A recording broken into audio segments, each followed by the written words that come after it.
Hello, welcome to Kramer vs. Kraber, disgruntled father getting screwed by the system, brought to you by who knows what. But anyway, yeah, so day two in court today, and interesting. This studying law by sort of practical is quite interesting. But some questions today.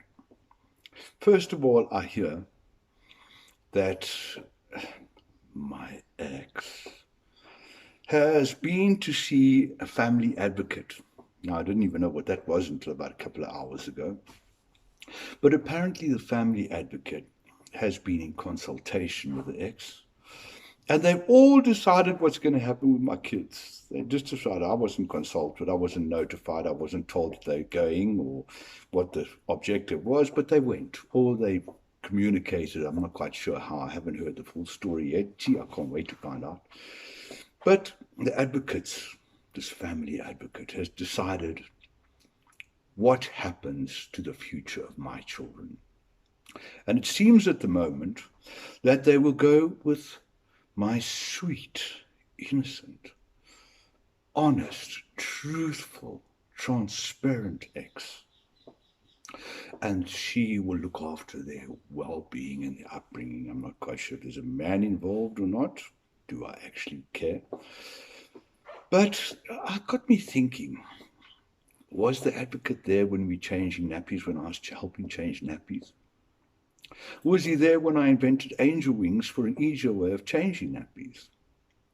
Was he there when my kids got bullied at school and I told them how to handle it? I must admit, didn't see him around when I was teaching them maths in school and Afrikaans and doing their homework with them, or consoling them when they said that when I could see they were unhappy. Mother dear didn't notice, obviously. And I'd go and speak to them and chat and find out eventually dig and find out what was upsetting them and try and help them through and turn them into men. And my eldest, 18, is a man and he's balanced, he's well, he's doing incredibly well because I believe I played a major role in that. The younger one's 14. What's he going to look like at 18 without a father? Well, without me. I'm a good father. I'm a good person. And I brought up my boys good, and they are great boys. Everyone knows that. Now I'm not there. For the last year, I haven't been there in the little one's life. The older one, thank God, is at boarding school. So at Saints, great thing, which I saw at the time, 6 years ago, that SSP, when finances were getting difficult, I saw that SSP, Student Sponsorship Program, were giving scholarships, and we applied and we got him in. I didn't see any advocate giving him, the eldest, a cell phone when he went to school when we couldn't afford one. And he needed one. I mean, no kid at Saints goes without a mobile, does he? And I gave him mine, one of the biggest mistakes in my life, because I then didn't have a mobile. I thought it was the right thing to do. Obviously, it meant that business contacts couldn't reach me. I was uncontactable. Never thought of that at the time. Clever, huh? But I thought I was doing the right thing to try and make his life easier. I didn't see any of them around when we got up in the early morning to go and take him to rowing. The pit bull was there, of course. She was always there. I didn't see them at any of the occasions in his life when they just wanted to talk, make them more stable, share what it means to be a man. She couldn't teach them that. She didn't know what it means to be a man. And it'd be interesting for my little one. But she was there when the youngest grades have fallen dismally over the past year. I wasn't there.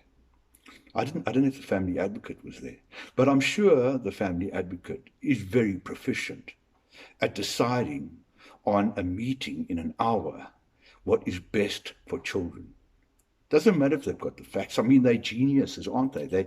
All these inspired, God goes straight into their head and tell them what's right. They're advocates. They have studied. I didn't see them studying our family. I didn't see them studying the past. I didn't see them studying what happened in our family. I didn't see them around when breaking up, when she went batshit crazy and was breaking up the house and I was taking the kids to the other room so they were not witnessing her destroying the house in drunken stupors. I didn't see the advocate. Mayer's probably there, or she, I'm not quite sure if it was male or female. But they were probably around hovering like Casper the Ghost, sending down good vibes. But I didn't. I must have been blind. Interesting. Who decides on the future of our kids? And are they going to be there in 5 years' time if the little one turns around and falls off the rails? And what are they going to say? Ooh, sorry? Huh? Are they going to say sorry to my kid? Are they going to say sorry to society for not letting a good man grow up in a stable environment? Hers is stable, probably. I mean, her friends all drink like fishes. And drunk people are honest, aren't they? And which brings us to women and to all of you ladies out there. I see on social media all the time. You want honesty. You want love. You want care. You want attention. You want your men to feel special. And you'll make them feel special. And you want them to make you feel special and show you the love. But you watch all this crap going on with divorces and women actually taking men to the cleaners because the legal system allows them to do. It is so warped and so distorted that it's not what's best that comes out. It's we deal on the facts. They only deal on the facts. And I don't hold it against the judges, actually, or the lawyers after seeing 2 days in court. I really don't hold it against them. Because I sat down and I watched 4 other cases and all these sob stories. And the lawyers tell the facts. The facts like, are you living at such an address? Do you agree that you're going to provide the plaintiff, the plaintiff with medical aid? Or do you agree that you're going to give half of your earnings from your policies to her? These are fucking facts. These are the facts that define how a relationship broke down and who is right or who's wrong, or that doesn't count. Doesn't that count in law? Who is right or who's wrong, or what is right or who's wrong? So now, ladies, all this goes and men go through, and we see, and I've spoken to so many men. Do you honestly think that men still trust you? Do you honestly think that we will tell you the truth? That in a relationship, that we won't smear over unpleasant things because it's easier and we're too shit scared of what will happen if we turn around and actually talk to you? Do you think we're going to fall in love with you and dedicate the rest of the life and take you seriously? And not while we're talking to you and romancing you, think in the back of our minds, what fucking shit have you got in your mind for me if I ever give you my heart? Do you think that men are going to do that? We see relationships aren't lasting. We see men, I see women all the time. Where are all the men gone? Guess what they've gone? They've gone to places where they're safe, where they hang out amongst themselves, where they can turn around and be raucous, they can shout, they can be stupid, they can be obscene, they can act normal and honesty and not think that could they turn around and suffer the consequences of a flippant word? Do you honestly believe we are waiting for that? No. We're not interested anymore. More and more men are not interested in women for relationships. They are interested maybe for sex, some of them. I'm not at the moment, quite honestly, personally speaking. But you think that they are. They want to get to know you. They want to find out your deepest secrets. No, they don't anymore. They really don't. Most men don't. If they're over 25 and they've been through a relationship that hurts, and they start finding out that, I'm not saying all you women are, but so many of you are, that vicious, conniving, devious, deceitful, accusing, judgmental, and the men have just got to sit back and be men.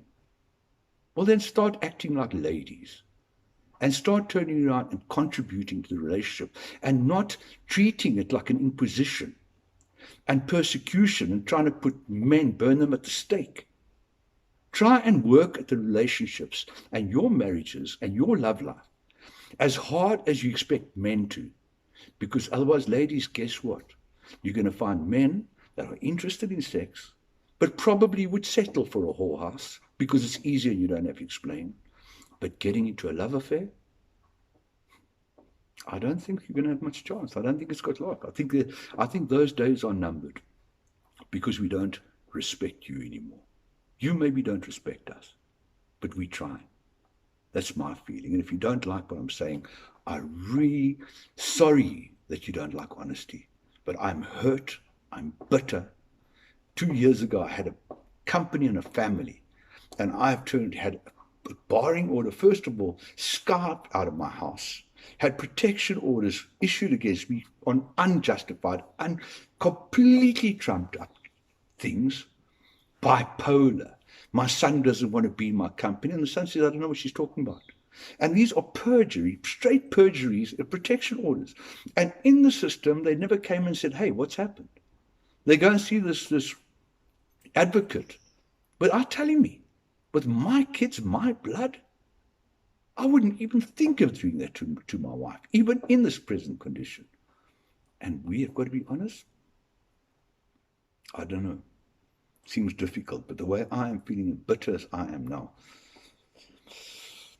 don't expect me to take women seriously and try and get into a relationship. And half you ladies out there being, man, you can fire him. Do it. I really don't mind anymore. I don't have respect for women in general. A couple of you out there, I love you to bits. You are great people. But the way of the generalization and seeing the pit bulls out there and seeing the rest of the ladies not standing up. When we see a man that turns around and attacks a woman or something, we are the first to jump in. And if it's in a public place, most decent men will smack the shit out of the fuck that's turning around and taking on women. But we don't enjoy the same respect, do we? We don't have you women watching our back and say, hey, this is not fair. These are good men. And there are lots of good men. Yeah, there are a lot of arseholes out there. There's a lot of bitches out there. We all know.